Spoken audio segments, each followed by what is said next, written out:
This is the mid-year book freakout tag. I was tagged by Jason Furman. Thank you so much for the tag.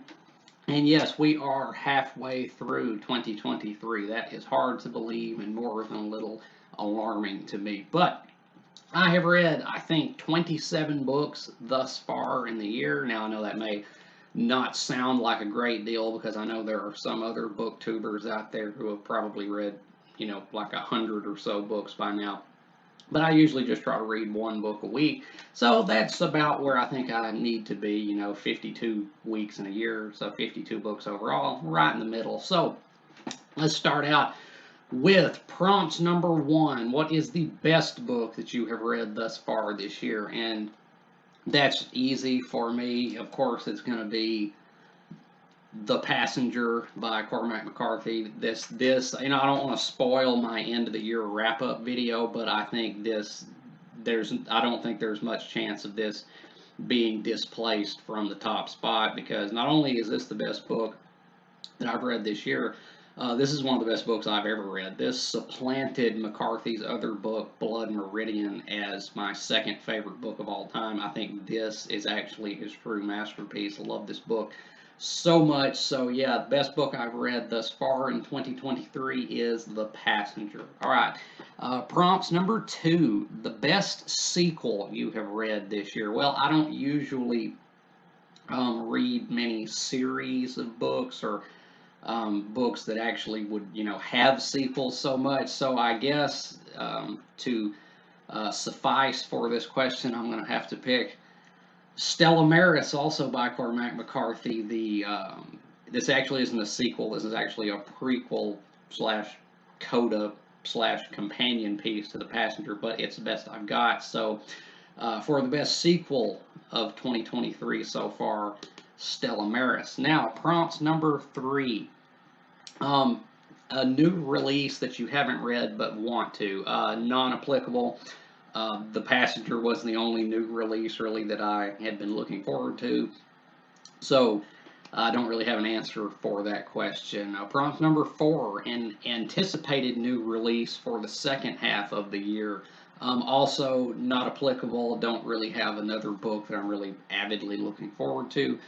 So no answer to that question either. Prompt number five, the biggest disappointment of the year so far. So for me, that's actually going to be this book right here, The Reincarnationist Papers by D. Eric Macrans or Microns, however it's pronounced. I actually haven't reviewed this book yet. This will be my this review will be forthcoming. This ought to be my next book up to review, and not to spoil that review or anything, but this was one of the most crushingly disappointing books I've ever read. And, I've had a few books this year that have just been complete duds, but I chose this one because for disappointment, I took that to mean books that you actually, really had high hopes for, that you really expected to be great, or at least to be something.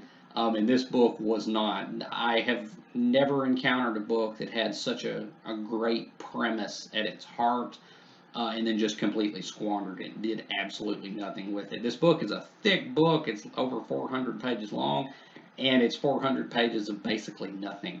But again, I don't want to spoil that review. Stay tuned for this one. But for the biggest disappointment I have had in 2023 reading so far, it would be The Reincarnationist Papers by D. Eric Macrans, or Macrans, however you pronounce it. And prompt number six, biggest surprise of 2023. Okay, so this is going to be a hot take.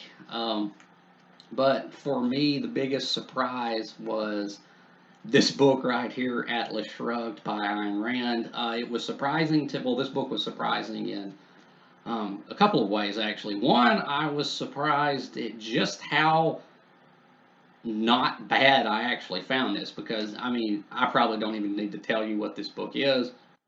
You've probably heard horror stories about it, how it's one of the worst books of all time and people just hate it.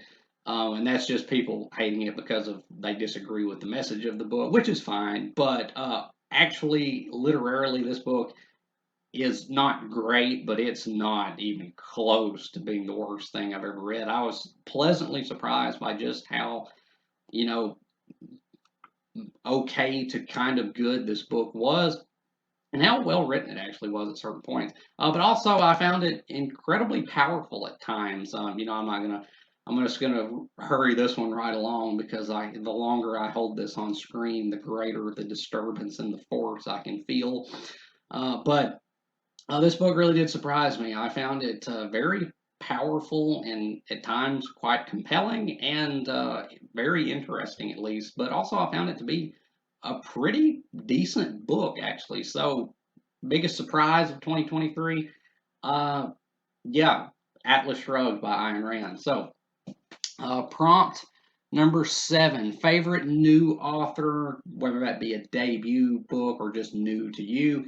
Not applicable. Don't have an answer to that one because most of the books that I've read this year have been by authors I've already been exposed to, or um, if they have been by new authors, they haven't really become my favorite new author. So, no answer to that question. Prompts number 8, newest fictional crush. I don't want to feel like I'm going back over the same territory, but I guess I would have to say Alicia Western from The Passenger and Stella Maris. Yeah, she's within the context of this book, she is quite literally the most intelligent human that has ever lived. And also, the books make it pretty clear that she's pretty easy on the eyes, too. So, yeah, she's smart, she's hot. What else do you need? Yeah, Alicia Western uh, from The Passenger and Stella Maris, I guess, my newest fictional crush. And prompts number 9, newest favorite character. So this isn't actually new, but I did reread this book this year. And it helped remind me how great this character was.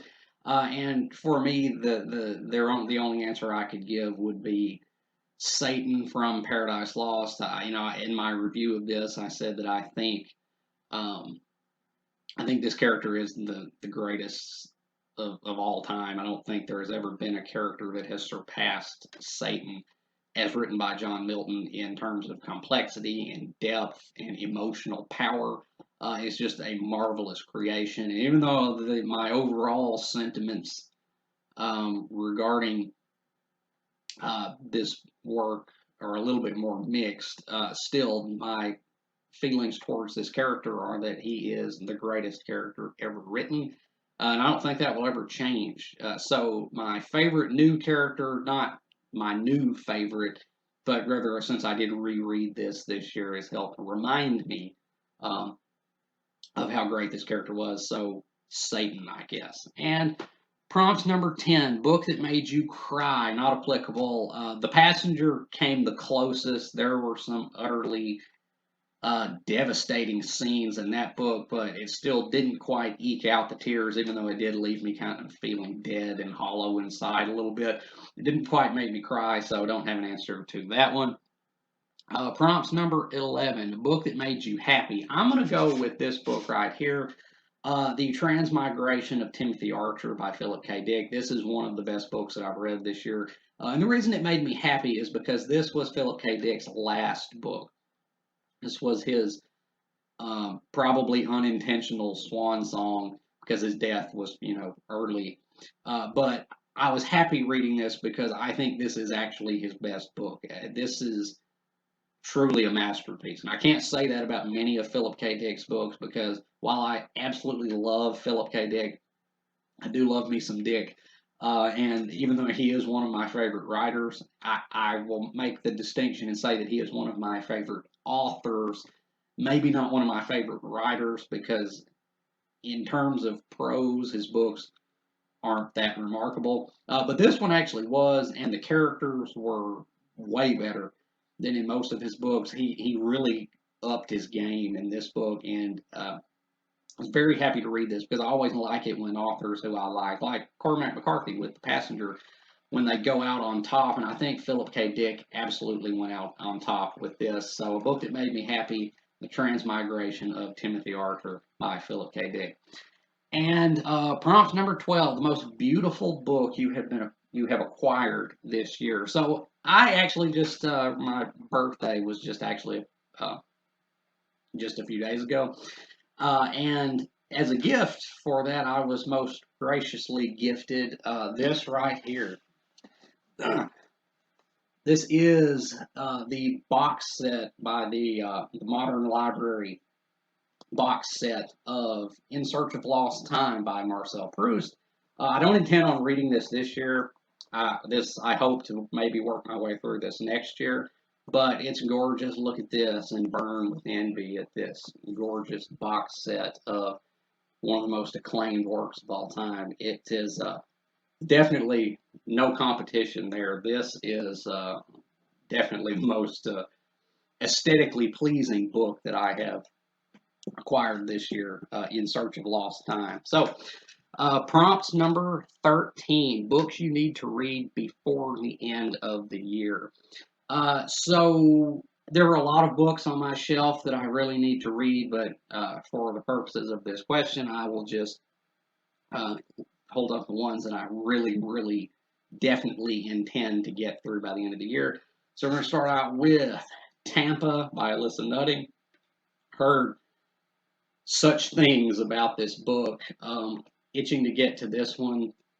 This cover, by the way, is probably the greatest cover I have ever seen on a book. Whoever designed this cover is a god amongst men. I mean, seriously, grade A cover at least, even if I can't speak yet as to the contents of the book. But Tampa, and then we also have A Certain Hunger by Chelsea G. Summers. I want to get through this one too. Pretty new book, so looking forward to this one. And then I also want to read this, To Hell and Back, which is the memoir of Audie Murphy, his time during World War II, which led to him becoming maybe like the most decorated soldier in America's history. Uh, Definitely interested to read this because it looks to be written in a very novelistic fashion. So it's probably going to be a pretty engaging read, even though it is, a true story memoir. So looking forward to this one. And then also I have three John Fowles books that I want to get through.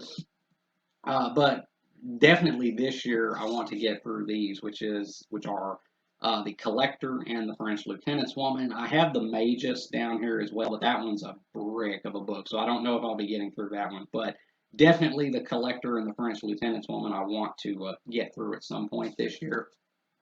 And then also, this one I plan on reading, Hiroshima. Actually, this one's going to be pretty soon because next month, August, will be the anniversary of the bombings of Hiroshima and Nagasaki. Will I exploit one of the most devastatingly violent events in human history for the purpose of views and likes? Yes, yes, I will. So I will be reading John Hersey's Hiroshima next month, I hope. And then also, I got to get through at least one more Faulkner this year. And I think, every year on BookTube, they have Faulkner in August, where you're encouraged to read one book by William Faulkner in August.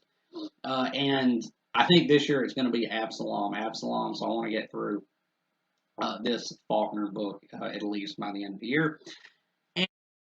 And prompts number 14, some content creators you have been loving. So first I'll say the one who tagged me for this tag, Jason Furman, really great channel.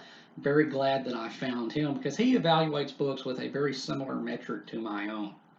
Character, writing, or as he calls it, the cinematography of the book, which I just love. That's a great way to put it. Very well spoken. Very smooth delivery. Really love his stuff. And then also Russell at the Reading Fabricator. Very great channel there. Very good taste in books, too. Kind of a man after my own heart in that regard, I think. If you have not checked out the Reading Fabricator, definitely give him a look.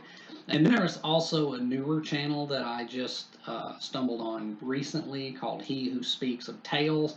Really great content there as well. Very good taste in books, very good delivery. I'm liking what I'm seeing there. And then also Logan Albright, really great reviewer there. I love his book reviews.